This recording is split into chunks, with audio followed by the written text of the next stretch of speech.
It was a winter morning in 1944. Somewhere along the frozen fields of Belgium, a German sergeant staggered out of the tree line with his hands raised, his uniform torn and blackened by smoke. Behind him, the shattered remains of his company lay scattered across ground that looked like the surface of the moon. Craters pockmarked the earth in every direction. Burned vehicles still smoldered in the gray light. He had survived the Battle of the Bulge, but only just, and as the American soldiers surrounded him, he muttered something in broken English. A few words about the shells, a few words about the sky, something his captors would hear repeated hundreds of times over the coming months, spoken by generals and privates alike, by hardened veterans of the Eastern Front and by teenage boys who had barely fired a rifle. What this sergeant did not know was that he would soon be taken to a place that officially did not exist, a secret facility where hidden microphones recorded every word he whispered, capturing confessions that stayed classified for over 50 years, and in those recordings, the same haunting theme surfaced again and again.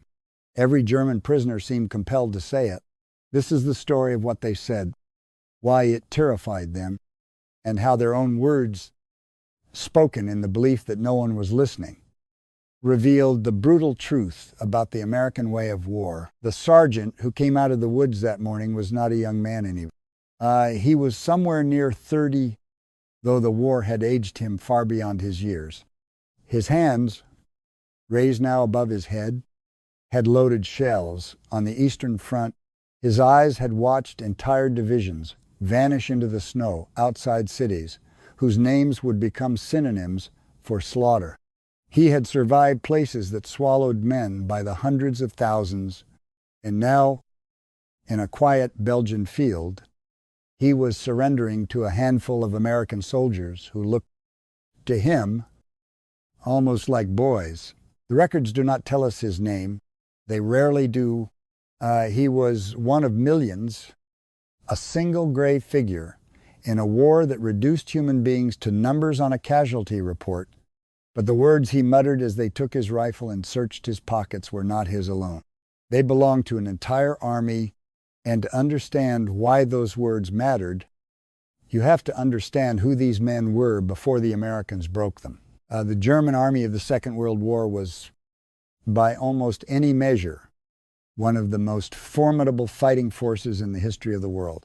This was not propaganda. It was the hard judgment of the men who fought against it and lived to write about it. In September of 1939, German divisions crossed into Poland and conquered a nation of 35 million people in barely 5 weeks. The world had never seen anything like it. Tanks and aircraft and infantry moving together in a single coordinated blow, striking so fast that defenders surrendered before they understood they had been beaten. Then came France. In the spring of 1940, the Germans did in 6 weeks what they had failed to do in 4 years of the First World War. They shattered the French army, drove the British into the sea at Dunkirk, and marched beneath the Arc de Triomphe. Military colleges around the world tore up their textbooks and began studying the German method, men for men, unit for unit. The German soldier was widely regarded as better trained, better led, and more tactically flexible than any opponent he faced. For 2 full years, the German army defeated everyone. So when the United States entered the war after Pearl Harbor in December of 1941, German commanders were not afraid. They were amused. To the officers who had crushed Poland and France and bled the Soviet Union white, the Americans seemed almost a joke, a nation of shopkeepers and jazz musicians, a soft, comfortable people who had never known real hardship, who would fold at the first taste of blood. This was not an accident. It was policy. In Berlin, the Ministry of Propaganda under Joseph Goebbels worked tirelessly to paint the United States as a decadent and dying civilization. America, they said, was a mongrel nation, weakened by racial mixing, corrupted by Hollywood, Controlled from the shadows by Jewish financiers, its soldiers were pampered and cowardly. Its industry made trinkets and toys, not weapons of war. The chief of the German Air Force, Hermann Göring, put it with a sneer that his fellow officers repeated for years. The Americans, as scoffed, only knew how to make razor blades, and for a time, the sneering seemed justified. In February of 1943, in the dusty mountains of Tunisia, the Americans met the Germans in open battle for the first time. The place was called Kasserine Pass. It was a disaster. German forces, some of them under the command of the legendary Field Marshal Erwin Rommel, tore into the green American units and sent them reeling. American soldiers who had never seen combat panicked under fire. Officers lost control of their men. Vehicles and guns and radios were abandoned in the rush to escape.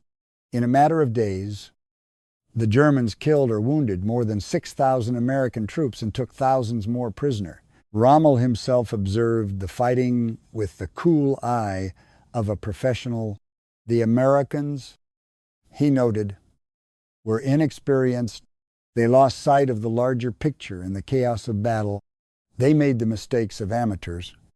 In the aftermath, as the dust settled over the pass, local nomads crept among the American dead and stripped the bodies of boots and socks and jackets.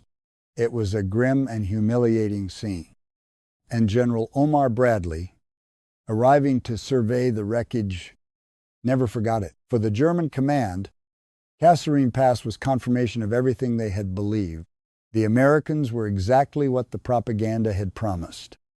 Weak, untested, not serious soldiers. One good, hard blow and they broke and ran. But here is where the story turned, because in the months and years that followed Kasserine Pass, something strange began to happen inside the minds of German soldiers. The contempt they felt for the Americans did not deepen. It did not harden into confident superiority.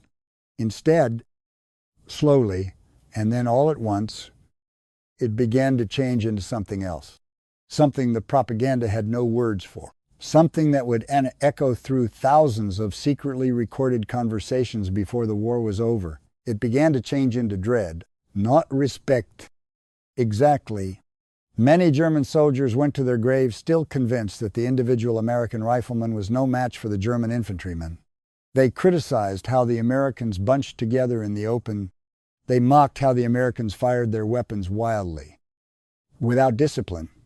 They sneered at American camouflage as the clumsy work of amateurs. In their minds, the German soldier remained the better craftsman of war, and by some cold measures, they were not entirely wrong. And yet the Americans terrified them, not because of what the American soldier could do with his rifle, but because of what he could summon from the world around him. A single American, a lone figure crouched behind a wall with a radio in his hand, was more dangerous than an entire squad of German veterans, because that one man could reach out across the miles and call down a storm that no courage, no training, no tactical brilliance could survive. This was the thing the sergeant had learned in the Belgian snow. This was the thing he muttered as the Americans took him prisoner. It was not the enemy in front of him that had broken his company. It was the enemy he could never see. The shells that came without warning, the aircraft that owned the sky from dawn to dusk, the endless river of steel and supply that flowed toward him no matter how many times he thought he had won. The German soldier had been raised on a beautiful and deadly idea, the idea that war was decided by the quality of the fighting man, by his courage, his discipline, his willingness to close with the enemy and destroy him. It was an idea that had carried the German army from victory to victory across 2 years and half a continent. And it was an idea that the Americans were about to demolish, not with better soldiers, but with a different kind of war entirely. The men who would later sit in those secret rooms believing themselves alone, believing no one was listening, would try again and again to put this feeling into words. Generals who had commanded armies, privates who had barely learned to fight, veterans of Stalingrad and boys pulled from schoolrooms, they came from different worlds. But when the conversation turned to the Americans, they all reached for the same handful of images. The thunder that fell from a clear sky with no warning at all. The shadow of a fighter bomber crossing the sun. The trucks, the endless columns of trucks carrying supplies that seemed to multiply no matter how many were destroyed. The strange, infuriating way the Americans fought, hanging back, refusing the honest duel of man against man, and instead burying you alive beneath a mountain of explosives before they ever showed their faces. To the German mind, trained in the old traditions of martial honor, there was something almost unfair about it, something that felt like cheating. The Americans would find your position, and instead of coming to fight you, they would step back and unleash their machines. They would let the steel do the killing, and when the steel was finished, when the ground was churned and smoking and every living thing seemed dead, only then would the American infantry walk forward through the ruin. General George Patton, blunt as ever, once explained the logic to a French colleague without a trace of shame. The poorer the infantry, he said, the more artillery it needs, and the American infantry, he added, needed all it could get. But Patton was selling his own men short, and he knew it, because the Americans were learning. The same army that had broken and run at Kasserine Pass was, month by month, transforming into something the German command had never anticipated. They paid a stiff price for their lessons in Tunisia, Rommel later admitted. But those lessons brought rich dividends. Even then, he noted, the American generals showed themselves remarkably quick to adapt. The sergeant in the Belgian field did not know any of this history in a scholarly way. He only knew what his body had learned. He knew the particular tightness in his chest when he heard the crackle of an American radio somewhere in the trees. He knew the way his men flinched at the sound of an aircraft engine, any aircraft engine, because in this war the sky belonged to the enemy. He knew what it was to dig a hole in the frozen earth and pray, not that he would fight well, but simply that the shells would fall somewhere else. The cold in that country was a living thing. It crept through the seams of a man's greatcoat and settled into his bones and stayed there, hour after hour, while he waited in a hole in the ground for something he could not fight. There was frost on the barrel of his rifle in the gray mornings. There was the smell of cordite and wet wool and fear, and always, underneath everything, there was the listening. Men learned to listen the way animals listen, straining for the first far distant note of an engine or the faint whisper of static that meant the storm was already on its way. He raised his hands higher as the Americans motioned him forward. The snow around him was gray, with ash and stained in places he did not want to look at. His breath came out in ragged clouds that hung in the freezing air. Somewhere behind him, a wounded man was still calling out, the sound growing thinner and thinner in the cold, and no one moved to answer it. He was going into captivity, now, into a world of interrogation rooms and hidden microphones he could not yet imagine. And in the weeks to come, in the quiet of a bugged cell, he would say the thing he was already thinking, the same thing his comrades were saying in 100 other rooms, the thing that would take historians 50 years to finally hear. It was never really about the soldiers, he would say. It was about the machines, and no amount of German courage had ever stood a chance against them. To understand what the sergeant would say in captivity, you first have to understand where his words would be captured. Because the Americans and the British had built something that the German prisoners never imagined existed. something that turned casual conversation between comrades into one of the greatest intelligence weapons of the entire war. In the summer of 1942, the United States War Department quietly established a top-secret facility on a piece of land in Virginia that had once belonged to George Washington himself. Part of the old Mount Vernon estate, on the maps and in the mail. It had no real name. It was known only by its post office box, P.O. Box 1142, Fort Hunt, Virginia. Behind barbed wire and armed guards, the Army built 87 structures, and it hid their true purpose from almost everyone, including much of the military itself. The officers who worked there were forbidden to tell a soul what they did, not their friends, not even their wives.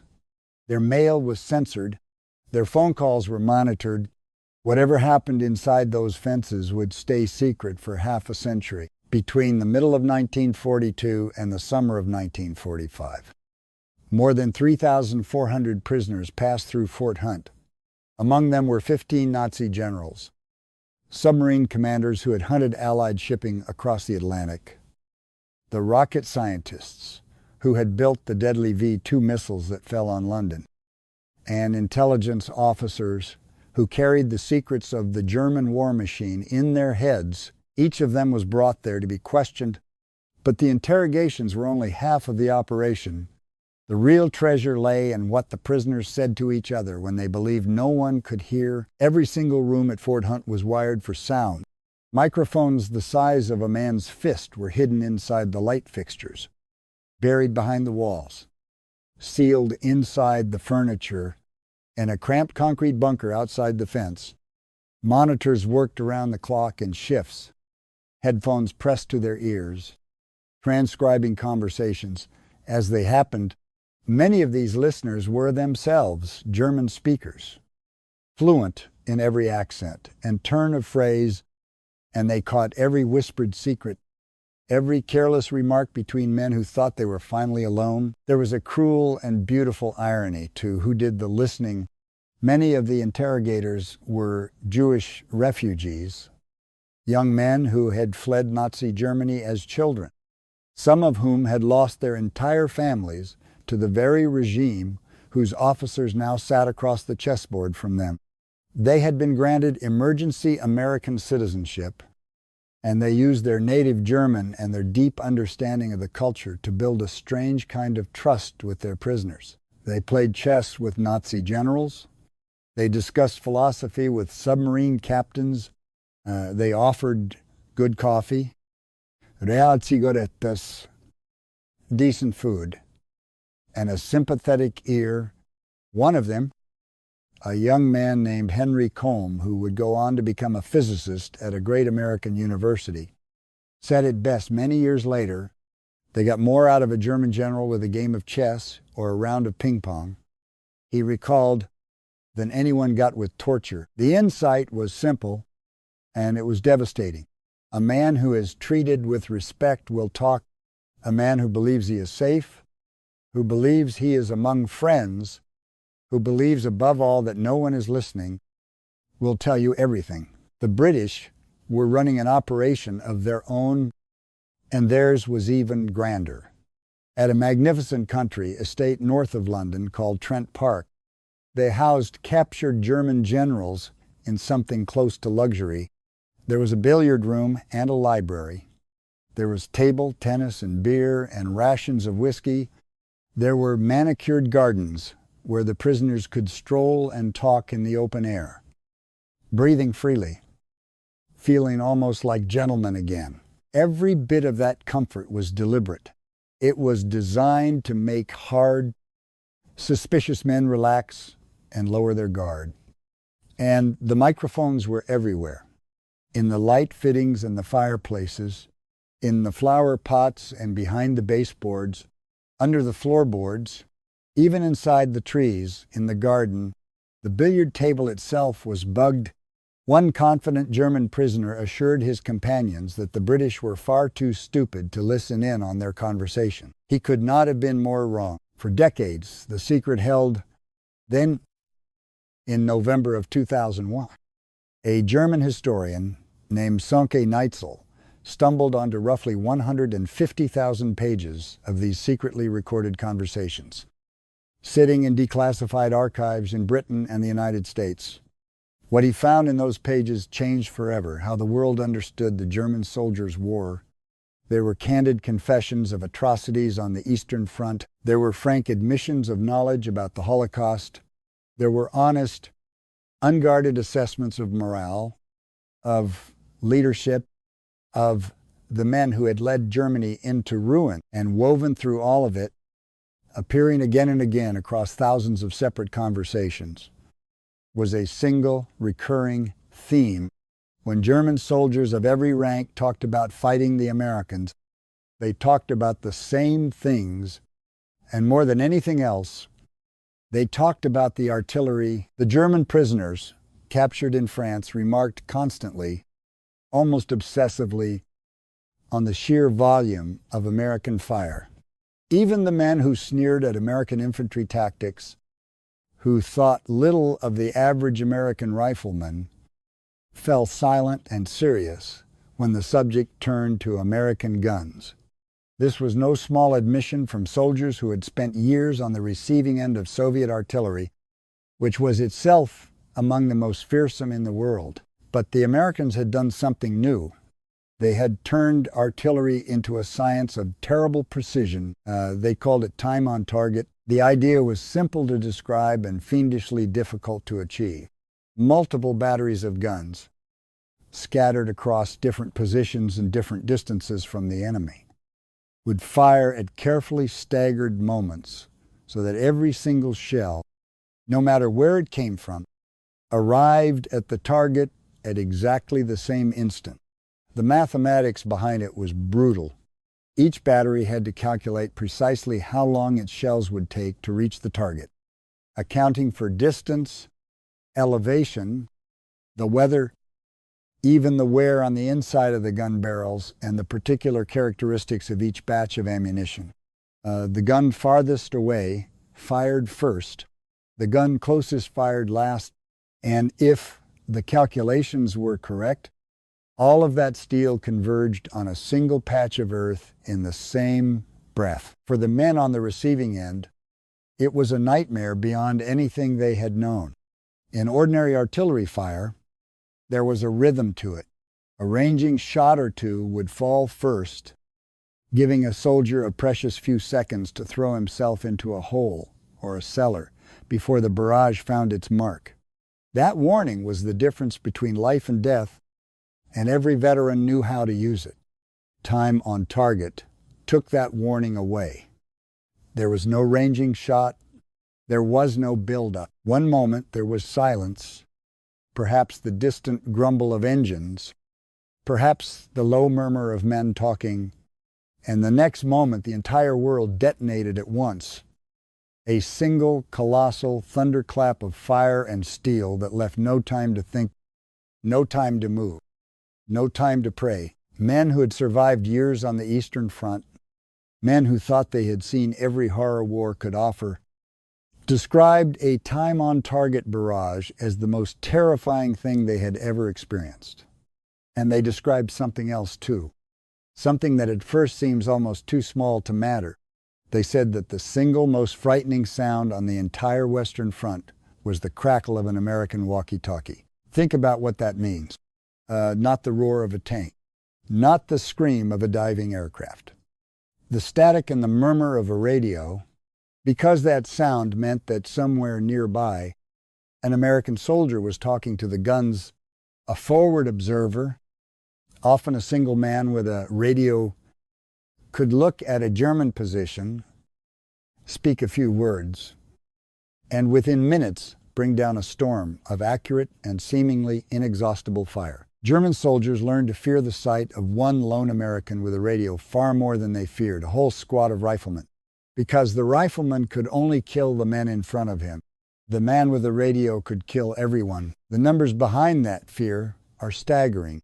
During the Battle of the Bulge, American gunners from a single infantry division fired more than 10,000 rounds in one day to break up German armored attacks When the American Ninth Army crossed the Rhine in March of 1945, 270 guns opened the assault, firing at a rate of 1,000 rounds a minute, hurling over 65,000 shells in the opening bombardment alone. In the vicious fighting for a single hill outside St. Lo in the summer of 1944, one American division fired as many as 20 time-on-target concentrations in a single night. And it was not only the volume of fire, it was the machinery behind it.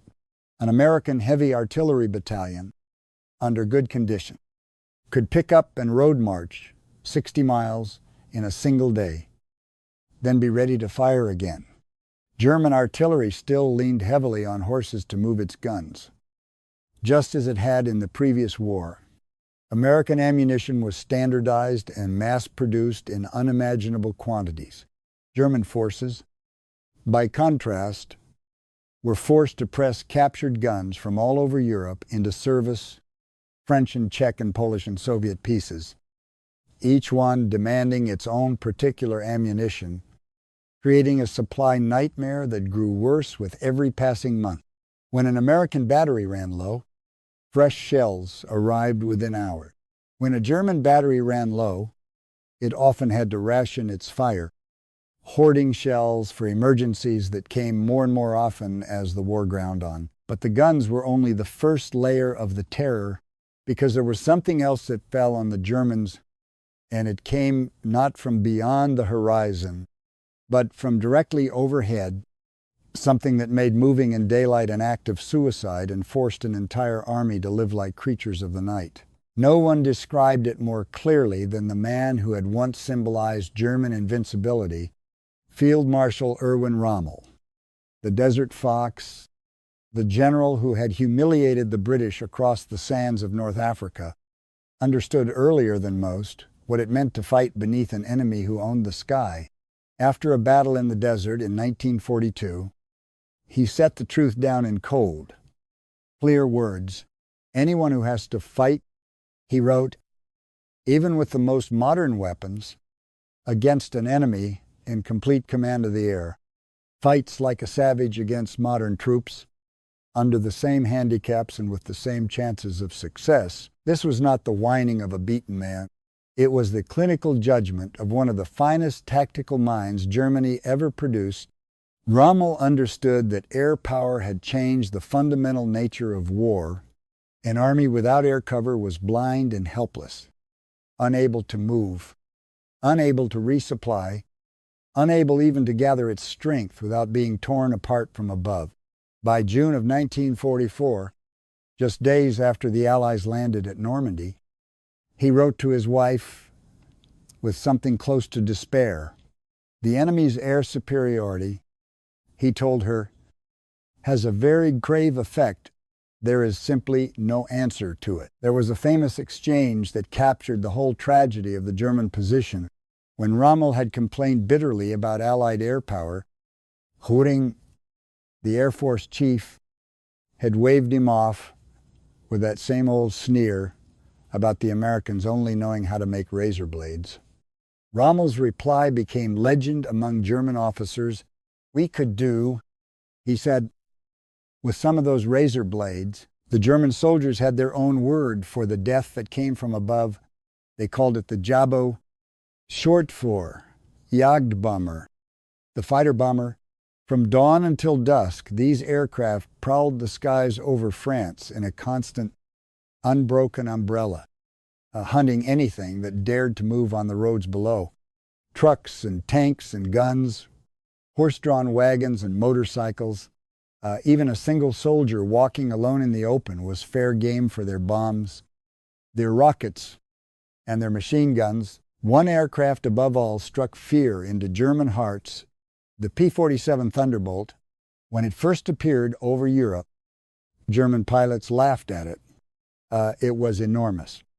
The heaviest single-engine fighter of the war, weighing over 8 tons when fully loaded, a great ugly barrel of an airplane, but the laughter did not last. That massive size meant the Thunderbolt could carry a crushing load of bombs and rockets and still fly fast enough to duel with German fighters. Its 8 heavy machine guns could tear apart anything on the ground, shredding a truck or a column of men in a single screaming pass. The mockery turned to terror, and it stayed there. The German commanders knew exactly what was happening to them. Adolf Galland, Germany's general of fighter pilots, later wrote that from the very first moment of the invasion, the Allies held absolute command of the air. Everyone, he said, our troops, our people, kept asking the same desperate question, where is the Luftwaffe? A senior operations officer in France confirmed the grim reality, no movement by road in daylight, he wrote, was possible at all. So complete was the enemy's air umbrella. And when Field Marshal Gunther von Kluge took over the collapsing front in Normandy after Rommel was wounded, he wrote directly to Adolf Hitler himself and told him a truth that must have been agony to put on paper. In the face of total enemy air superiority, he wrote, we can adopt no tactics to compensate for the annihilating power of air except to retire from the battlefield. Read those words again. A German field marshal, one of the most senior commanders in the Reich, telling his supreme leader that there was no answer, no clever maneuver, no display of skill or courage that could overcome what the Americans and British brought down from the sky. The only option, he confessed, was to run. So the Germans learned to live in the dark. They planned every major movement around the weather, praying for rain and fog and heavy cloud that would keep the Allied aircraft grounded. Their supply columns crept forward only at night. Even Hitler's last great gamble in the West, the offensive that became the Battle of the Bulge, was timed deliberately to begin under a forecast of overcast skies, and it worked for a few days. But the moment the clouds broke and the American fighter bombers filled the sky in overwhelming numbers, the fate of that offensive was sealed within days. Yet even the guns and the aircraft together do not fully explain what broke the German spirit. There was a third thing, and it struck at the deepest belief the German soldier held. The Germans had a word for it too, Materialschlacht, the battle of material. It described a war decided not by tactical genius, not by courage or discipline or superior training, but by the sheer crushing weight of stuff. Tanks and trucks and shells and bombs and fuel and food and boots and everything else an army needs to fight. And for an army raised to believe in the supremacy of German arms and the softness of American civilization, it was a psychological catastrophe. There is a story, told and retold, of a captured German soldier being marched past the American supply dumps in Normandy in the summer of 1944. He looked at the mountains of crates and fuel and ammunition stretching to the horizon, and he told his captors that now, finally, he understood how Germany had been beaten. You piled up the supplies, he said, and then you let them fall on us. Rommel had seen it coming years earlier. The battle, he had written, is fought and decided by the quartermasters before the shooting even begins. Wars were not won by the bravest men. They were won by the nations that could produce and move the most material to the front, and the scale of American production was beyond anything the German mind could grasp. When a Sherman tank was destroyed, another arrived to replace it, often within days. When the guns fired 10,000 shells in a day, 10,000 more were waiting the next morning. When a fighter bomber was shot down, another rolled off an assembly line in Michigan or California to take its place. The Americans could replace their losses faster than the Germans could inflict them. And that single fact eroded the German fighting spirit more thoroughly than any lost battle ever could. And then there was Operation Cobra, and the day that broke Fritz Bayerlein. Bayerlein was no ordinary officer. He commanded the Panzer Lehr Division, one of the finest armored formations in the entire German army, fully equipped with the newest tanks and manned by some of the best trained soldiers Germany had. He had served in every great theater of the war. He had fought in the lightning conquest of Poland and the fall of France. He had served in the desert as Rommel's own chief of staff. He had fought on the Eastern Front in the largest and most savage combat in human history. If any man had seen the worst that war could do, it was Fritz Bayerlein. On the 25th of July, 1944, the Americans launched Operation Cobra, the breakout from the Normandy beachhead. It began with a carpet bombing of the German lines near St. Lo. Roughly 2,500 American aircraft dropped more than 4,000 tons of bombs onto an area, only a few thousand yards wide. The bombardment went on for hours. Bayerlein was inside the target zone when the world came apart. His account, written after the war, remains one of the most vivid descriptions of American firepower ever set to paper. The long duration of the bombing, he wrote, without any possibility of opposition, created depression and a feeling of helplessness, of weakness, of inferiority. The morale of a great many men collapsed, feeling the uselessness of fighting. They surrendered, they deserted, they fled to the rear. The well-dug-in infantry, he went on, was smashed in their foxholes, killed and buried by the blast. Tanks and guns were destroyed and overturned. The whole bombed area, he wrote, was transformed into fields covered with craters in which no human being was left alive. And then Bayerlein, this man who had witnessed the destruction of entire armies, who had fought at Rommel's side and survived the horror of the Eastern Front, said the words that say everything. For me, he declared, who during this war was in every theater committed at the points of the main effort, this was the worst I ever saw, the worst he ever saw. Not the Eastern Front, not the great encirclements where hundreds of thousands died. A single morning of American bombs near a small French town. That was what the German prisoners were trying to describe in room after bugged room when they spoke of fighting the Americans by December of 1944. The war in the West had become a long, grinding retreat, but Hitler was not finished. He gathered the last great reserve of German strength, more than 200,000 men and over 1,000 tanks, and hurled them through the snow-covered forests of the Ardennes in a desperate gamble to split the Allied armies and seize the vital port of Antwerp. It was the same route Germany had used to bypass the French defenses in 1940. This time, it would end very differently. General Hasso von Manteuffel commanded one of the German armies in that offensive, and he watched both its early success and its final collapse. Afterward, he gave credit where it was due.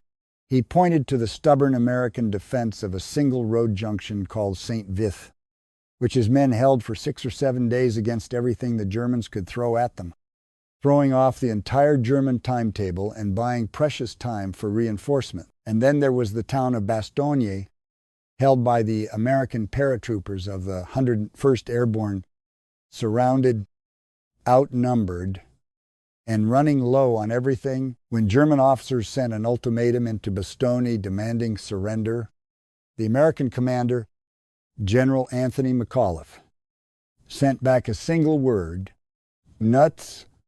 The German officers were baffled. They had to ask what it meant. They were told it was the American way of saying go to hell. The town never fell. Among the German commanders in that offensive was Colonel Friedrich von der Heydte, a decorated paratrooper who had jumped into Crete and fought the British in North Africa and faced the Americans in Normandy.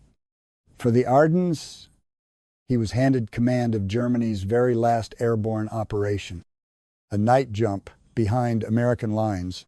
His assessment was bleak from the first moment.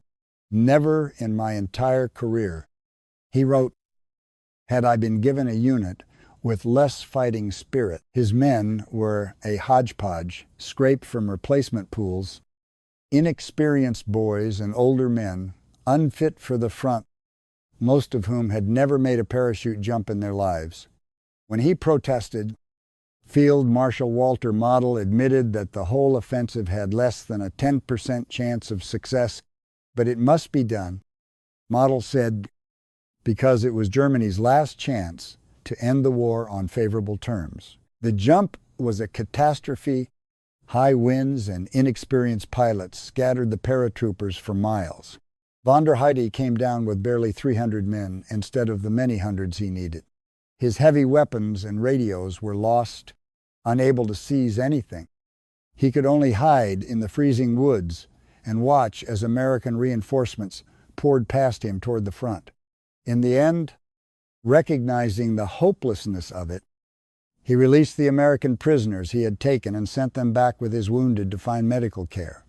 Then, on the 23rd of December, suffering from frostbite, he walked into an American position and surrendered rather than freeze to death in the forest. The battle brought one more terror to the German soldier, a new weapon that stripped away the last protection he had.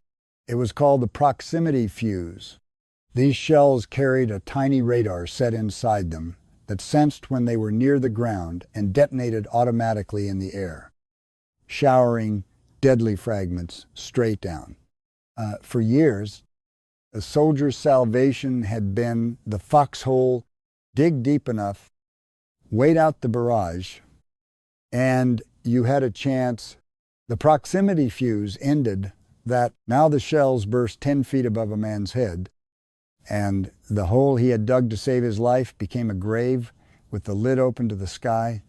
General Patton wrote about the new weapon with grim satisfaction. The new shell with the funny fuse, he reported, is devastating.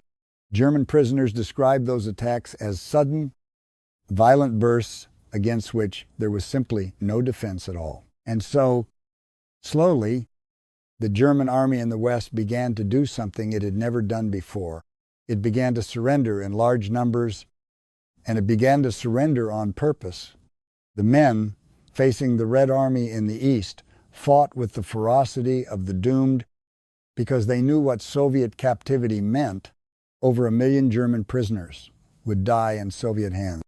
But the men facing the Americans made a different calculation. They wanted to be captured by the Americans. They surrendered whenever they honorably could because American captivity offered the one thing the East did not, a reasonable chance to survive and go home. What they found in American hands astonished them.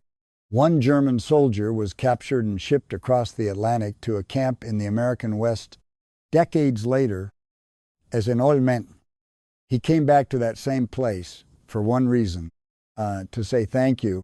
He remembered standing in front of a shop inside the prisoner camp, unable to decide whether to buy ice cream or Coca-Cola first. The last ice cream he had tasted in Germany was years in the past, before the rationing and the shortages made such things impossible. Coca-Cola he had never tasted in his life. In the end, he decided to have both. Another prisoner recalled that the treatment was excellent, the food excellent, the clothing more than adequate, as they were carried across America in comfortable railroad cars. The German prisoners stared out the windows at a country none of them had been prepared to see. Vast, prosperous, utterly undamaged by the war. Cities with their lights on and their windows whole. They had been told all their lives that America was weak, decadent, a nation on the edge of collapse. What they found was a land of such staggering abundance that it seemed capable of producing an endless river of everything, from ice cream to fighter planes, from Coca-Cola to the very shells that had buried their comrades. But the secretly recorded conversations captured something deeper than wonder at American wealth. They captured the moment when hard men began to look honestly at what they had served. General Dietrich von Koltitz was the military governor of Paris, the man who had defied Hitler's direct order to burn the city to the ground before the Allies arrived. In October of 1944, sitting at Trent Park, believing himself among friends and safely unheard, he spoke words that no propaganda could ever undo. We all share the guilt.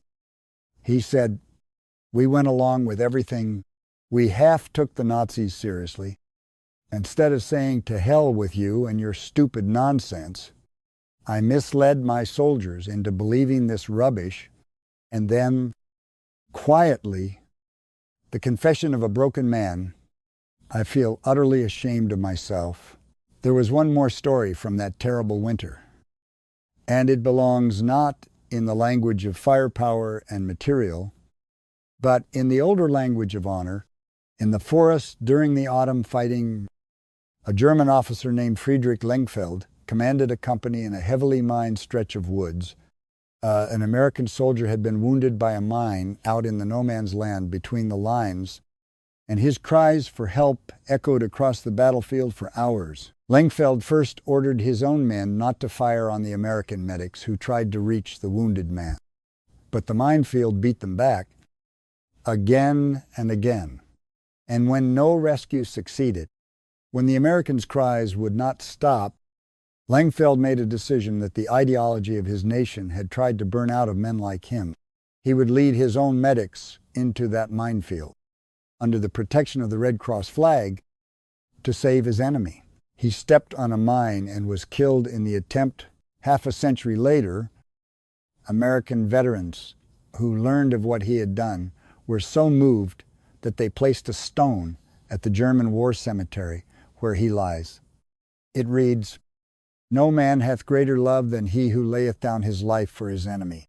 It is the only known monument placed by American soldiers in a German cemetery to honor a German officer. The war ended in May of 1945. More than 370,000 German prisoners were held in camps across the United States.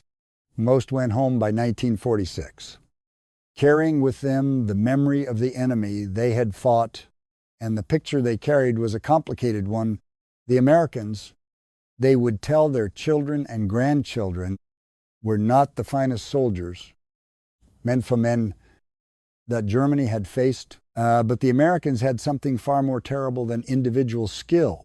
They had the limitless resources of an industrial democracy that could replace every loss and absorb every blow without ever breaking. That was the truth, hidden inside the sergeant's mutter in the Belgian snow. He had been taught to believe that war was won by the courage and quality of the fighting man. He had gone to war certain that the Americans were soft, weak, unworthy, and he had learned, shell by shell and bomb by bomb, that none of it was enough, that his courage counted for nothing against an enemy who could summon the thunder with a radio, who owned the sky from dawn to dusk, who buried you in steel without ever showing his face. The records do not tell us his name or what became of him, but we know what he said, because thousands of his comrades said the very same thing in rooms they thought were empty of listeners. They said the Americans fought with machines, not men. They said the little radio was the deadliest weapon in the American arsenal. They said no amount of German courage could ever overcome the weight of American steel. And when they found themselves fed and housed and safe, an ocean away from the ruin they had helped create, many of them finally understood how completely they had been lied to. To fight the Americans was to fight a system, not just an army. It was to face a storm that could be called down in minutes and sustained for hours. It was to watch supplies flow in quantities that defied imagination. It was to learn, slowly and painfully, that skill and courage were not enough when the enemy could bury you in fire without ever seeing your face. That was the American way of war. And every German prisoner, whether he admired it or hated it, whether he lived to tell the tale or died in a nameless field, understood exactly what it meant.